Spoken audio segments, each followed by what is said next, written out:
Buat Yang Berhormat Kubang Krian. Terima kasih Datuk Yang di-Pertua yang juga mengizinkan saya untuk mengambil bahagian dalam perbahasan Rang Undang-Undang Perbekalan Tambahan untuk 2010, dan saya merasa puas hati kerana yang akan menjawab perbahasan ini adalah Timbalan Menteri Senator daripada Bachok, dan kerana antara pokok utama yang akan saya kemukakan sekali lagi ialah berbengkait dengan isu royalti petroleum bagi rakyat negeri Kelantan. Datuk Yang Pertua, minggu lepas saya diberikan kesempatan berceramah di Parlimen Bachok. Saya cuba untuk bersikap gentleman. Saya tidak menyebut nama senator daripada Bachok ini kerana saya merasa saya perlu berhadapan dengan beliau yang bukan sekadar seorang senator tetapi anak jati Kelantan, yang saya membawa perbahasan ini untuk kepentingan khasnya rakyat negeri Kelantan tanpa mengira fahaman politik, dan juga untuk kepentingan rakyat keseluruhannya dalam negara ini. Isu royalti ini telah dibawa dalam perbahasan Dewan Rakyat ini, dan saya telah berjanji bersama rakan-rakan yang lain dalam Pakatan Rakyat bahawa saya tidak akan pernah berputus asa untuk membawa isu ini, sama ada kerajaan mendengarnya atau tidak, maka tanggungjawab ini perlu untuk dilaksanakan. Pelbagai dokumen-dokumen penting telah pun dibentangkan dan telah pun sebahagiannya menjadi hansat yang membuktikan bahawa kami cukup komited untuk terus membawa isu ini untuk didengari dan dijawab dengan penuh tanggungjawab khususnya oleh Yang Amat Berhormat Perdana Menteri sebagai orang nombor satu negara dan juga sifatnya sebagai Menteri Keuangan. Datuk Yang di-Pertua, saya merujuk kepada suatu artikel yang ditulis oleh Profesor Dr. Agus Yusof, seorang pensyarah yang cukup berpengalaman dalam bidang sains politik. Beliau telah menulis suatu artikel yang sangat penting dalam memberikan pelbagai definisi tentang federalisme, tentang semangat persekutuan.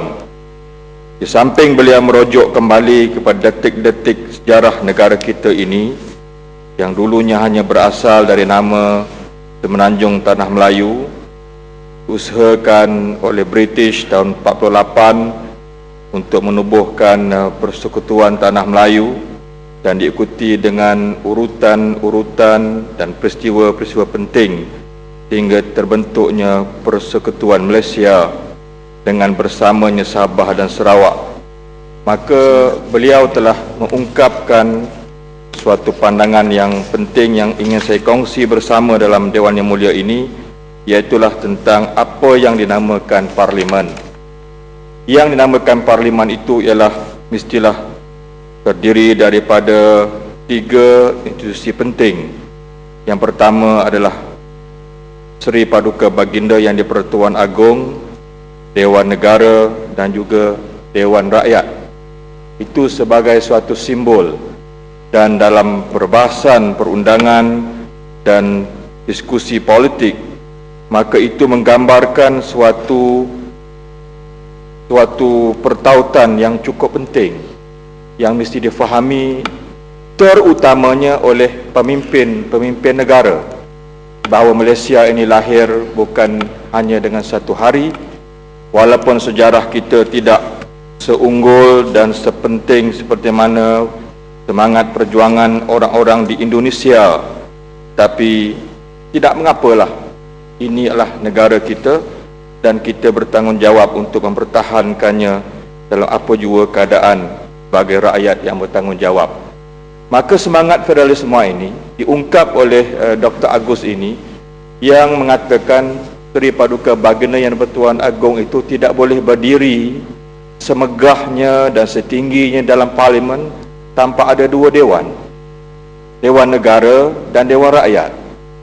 Dan yang maha penting lagi ialah apabila beliau menulis dan mengungkapkan tentang peranan Dewan Rakyat, yang kita datang kemari adalah dipilih oleh rakyat, dan tidak mungkin wujudnya parlimen ini tanpa adanya satu dewan yang penting ini kalau tidak ada satu sistem pemilihan wakil-wakil rakyatnya dipilih daripada setiap negeri, kawasan-kawasan parlimen dalam sebuah negara yang bernama Malaysia.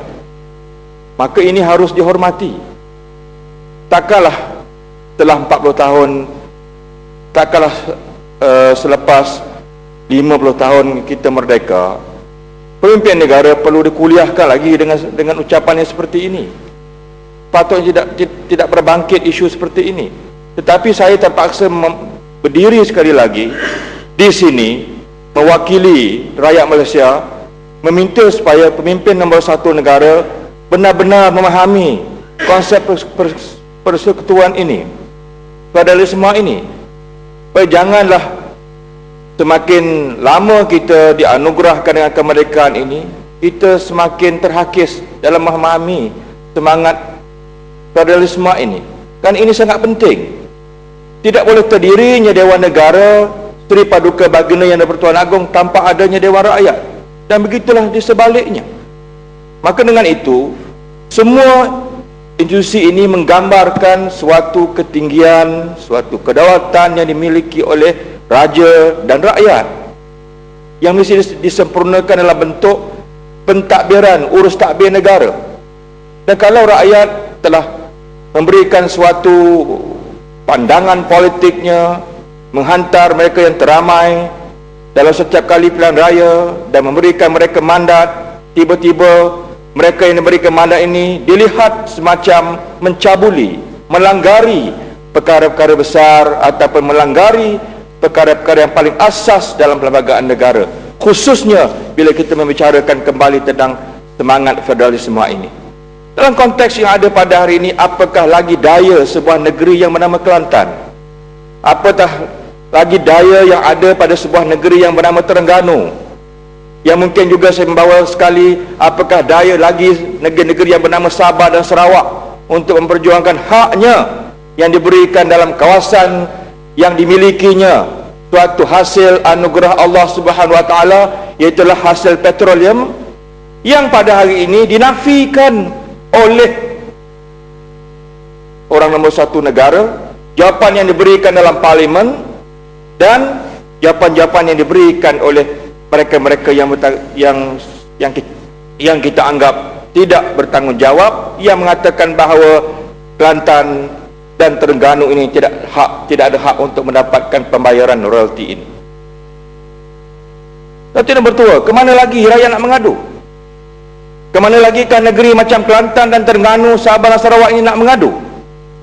Kalau tidak kita bawa untuk kesekian kalinya dalam parlimen ini, dan mungkin dijawab lagi nanti bahawa yang paling kita kesal, jawapan yang paling akhir yang dijawab oleh menteri daripada Padang Rengas pada waktu itu, menunggu kerajaan Kelantan untuk membawa kes ini ke mahkamah.